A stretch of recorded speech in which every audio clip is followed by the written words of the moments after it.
we're starting beets from seed for transplant. Wait, it's okay. I'll explain how and how it's all going to work right after this.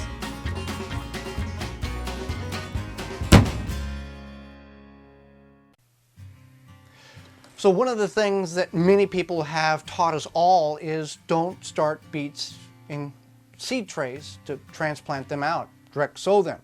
Well, that is sort of the way you should do it, but you can get away with this, and you can start them in trays for transplant. But here's the key: you only want these to stay in the seed tray for at maximum 4 weeks.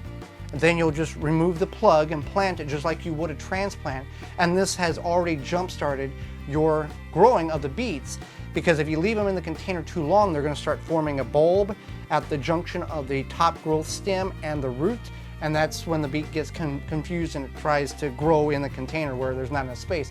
But if you keep them in there for 3 or 4 weeks just to get the top growth, you'll be good to go.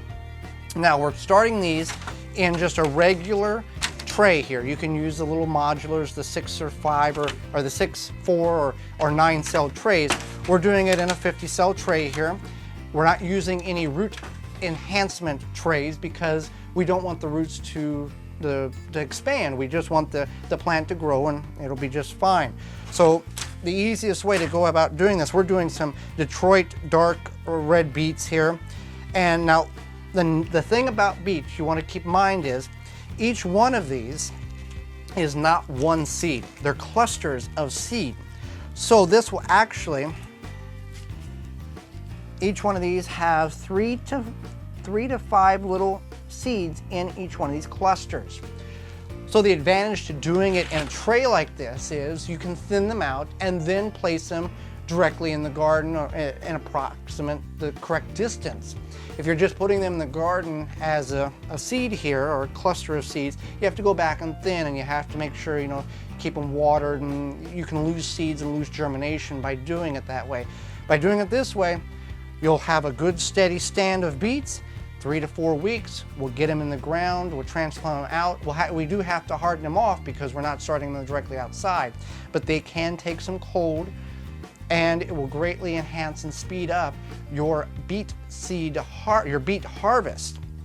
And you just plant them like you would anywhere else. You put them about 1/4 inch deep, cover them up. Be sure you bottom water them is the best method here. By bottom watering, you're going to put water in the base of your tray here, and whatever water doesn't absorb up in 15-20 minutes, drain off, because you don't want this setting in water. You don't want the soil to be like a swamp, because that will encourage mold and diseases to come and affect your seedling development, and also can cause dampening off, as when the plant on a variety of different vegetables begin to sprout, get a certain height, and they fall over like you took scissors to them. So just keep the soil damp like a sponge, not sopping wet. And you do want to let these dry out. You don't want to consistently keep them moist. You want them to slightly dry out, and then you can add more water. But 4 weeks maximum, you want to keep them in these cells. Obviously, the smaller the cell, the shorter time span you want to keep it in there, because you don't want the bulb or the root to begin to develop. You want the plant to get a seedling, and then you put them in the garden. So get your beets started, 3 to 4 weeks, and you can have beets, and successful and large beets, for your summer harvest. For more information, please visit thewisconsinvegetablegardener.com.